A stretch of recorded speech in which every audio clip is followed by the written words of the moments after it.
Oi pessoal, tudo bem? Hoje a gente vai falar sobre um autor do pré-modernismo, que é o Euclides da Cunha. Quanto à vida pessoal do Euclides da Cunha, a gente não temos assim grandes acontecimentos.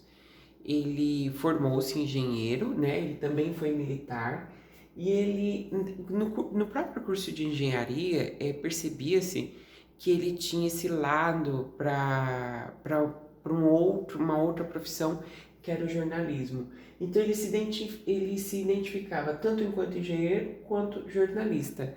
Não que ele tenha feito uma formação de jornalismo, mas ele tinha o dom para ser jornalista. O autor se dedicou também nessa profissão de engenheiro, fazendo projetos para o estado de São Paulo, casou-se, tinha um casamento um tanto conturbado, e um dia ele pegou a sua esposa em flagrante, né, com um amante, e foi esse amante que o matou. Matou o Euclides da Cunha ainda muito jovem, aí no auge dos seus 40 e poucos anos. Temos várias versões dessa morte, porque o amante alegou legítima defesa, uma vez que o Euclides da Cunha tentou matá-lo. Mas não sabe-se se isso é verdade ou não, enfim, ficou esse mistério. O que nos importa é ele enquanto, então, escritor. Bom, o que vai acontecer? Ele foi cobrir a Revolta de Canudos, esse é o contexto histórico dele, né, a Revolta de Canudos, e ele foi mandado pelo jornal Estado de São Paulo em 1897 para cobrir todos os acontecimentos. Bom, o Brasil já nessa época tinha impostos altíssimos e essa população do sertão baiano não conseguia pagar. Chegou um momento que o governo começou a cobrar o imposto atrasado com os bens materiais dessa população. Só que essa população nem isso tinha, nem os bens materiais. Então começou a tirar desse povo o pouquíssimo que eles tinham. Por exemplo, se uma família tem uma vaca e eles não pagaram o imposto, agora a vaca é do governo. E aí tira a vaca dessa família. Os animais ou pertences básicos dessa família.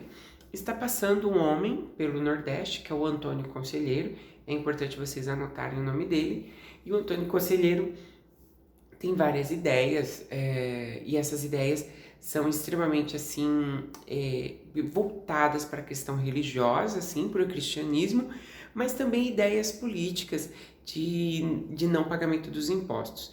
Quando viu, o Antônio Conselheiro tinha milhares de seguidores, que são justamente essas pessoas que não suportam mais pagar imposto para o governo.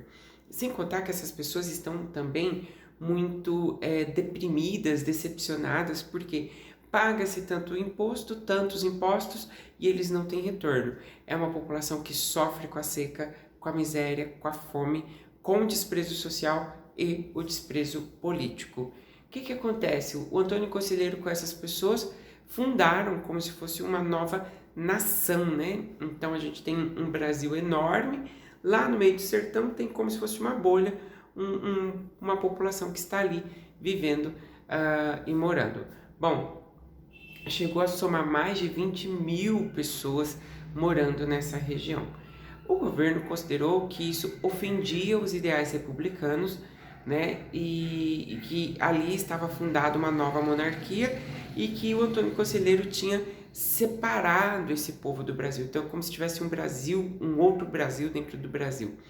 Enfim, foi quando ele mandou o exército lá e o exército ia guerrear com essa população. Só que, gente, essas pessoas são pessoas simples, humildes, não têm condições financeiras, são pessoas muito pobres e eles vão lutar com o quê? Pedra. É lógico que eles tinham armas, mas muito pouco diante da realidade do exército brasileiro. E aí o exército vai dizimar essa população de Canudos. E aí o Antônio Conselheiro, perdão, o Euclides da Cunha é quem vai fazer essa cobertura. Gente, não só isso. O Euclides da Cunha foi o único jornalista a fazer essa cobertura. Ou seja, o texto produzido por Euclides da Cunha é o único texto que nós temos como documento da Revolta de Canudos, tá bom? Bom, agora vamos ao texto. Até aqui eu só contextualizei para vocês.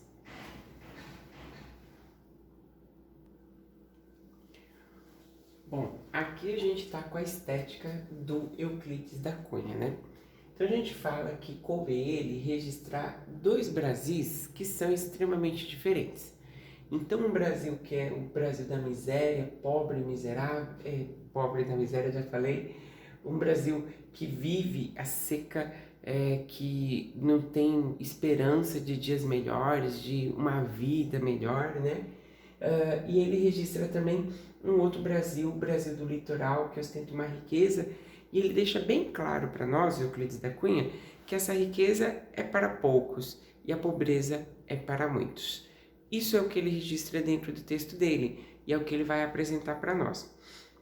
Mas, por mais que sua temática seja crítica, lembrem que eu falei que os autores desse período ainda têm o conservadorismo. Então ele vai defender os ideais republicanos, ou seja, ele é contra aquilo que aconteceu em Canudos no que diz respeito àquele ajuntamento de pessoas buscando ali um novo território, uma nova vida, assim por diante. Então ele é contra isso, ele defende a república. Ele é positivista, uma das correntes filosóficas que nós estudamos no realismo. Lembrem comigo o que é o positivismo. O positivismo apresenta 3 estágios, sendo que o inferior é quando a humanidade acredita em um ser que rege a sua vida, ou seja, qualquer religião que você tem, no olhar do positivismo você é uma pessoa inferior, você pode ser intermediário ou você pode ser superior quando você consegue ter você vai ser o dono da sua própria existência, né? Não vai ter ninguém regendo você. Ok. Quando ele vê aquela população de Canudos guiada pelo Antônio Conselheiro e uma população extremamente católica, ele vai dizer então que essa população é uma população inferior porque eles são positivistas.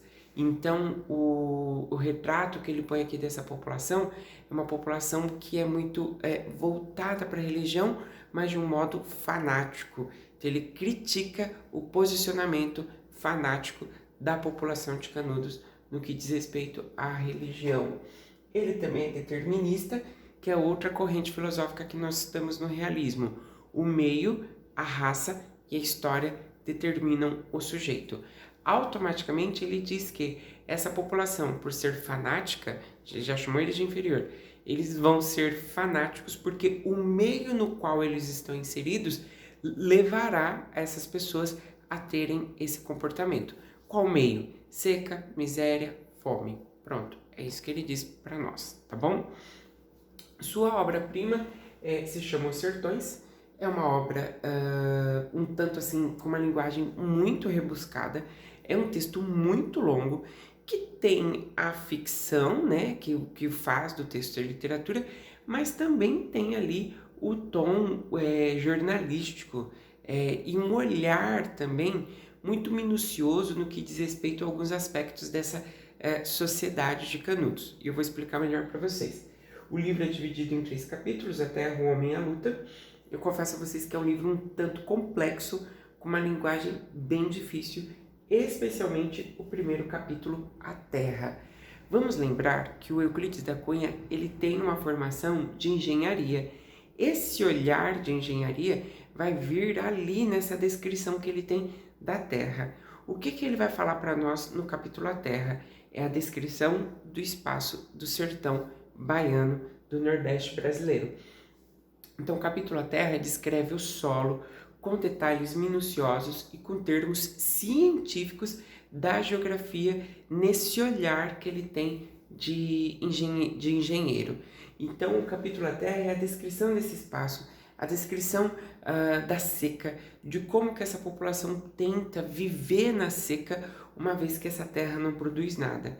Ele dá um olharzinho de esperança, qual que é esse olhar? É que essa terra pode produzir desde que haja investimento governamental. Então ele critica um pouco esse abandono do governo em relação a essa população do Nordeste. Segundo capítulo, O Homem. Quem aparece aqui principalmente é o Antônio Conselheiro, o líder desse movimento todo. Ele vai acabar com o Antônio Conselheiro. Ele fala que o Antônio Conselheiro é um fanático, que o Antônio Conselheiro leva essa população a ser mais miserável ainda, porque são pessoas fanáticas, conduzidas por ele. Vamos lembrar que o Antônio Conselheiro vai fundar nessa comunidade, né, nesse meio aqui de Canudos, ele vai fazer ali dentro uma igreja na qual ele ministra os cultos dessa igreja. Então ele vai ter ali uma função de padre dentro dessa igreja. Então automaticamente ele é um líder político e ele é um líder religioso. Isso ele apresenta para a gente no capítulo Homem. Ele também fala para nós no capítulo Homem da população de Canudos massacrada pela seca, massacrada pela fome e pela miséria. Isso ele apresenta também aqui no capítulo O Homem.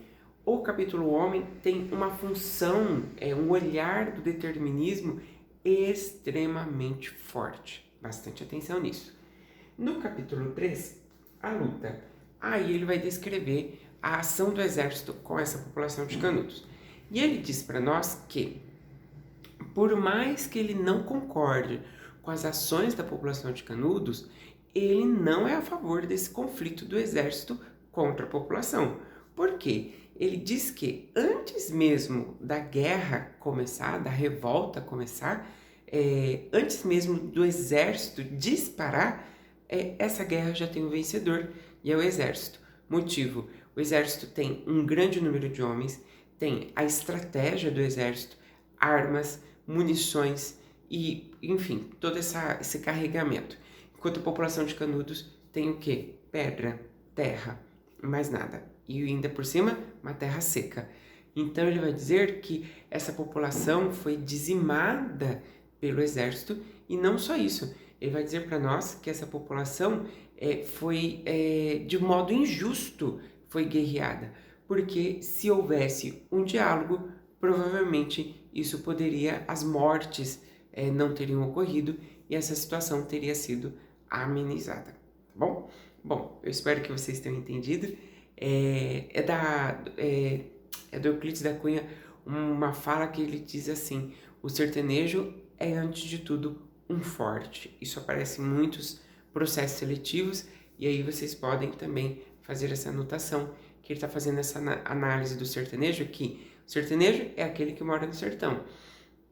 O sertanejo vive, uma pessoa que vive em meio àquela seca, àquela miséria, é uma pessoa forte, porque ele não tem nada e ainda está vivo. Espero que vocês tenham entendido. Um grande abraço para vocês e até a nossa próxima aula.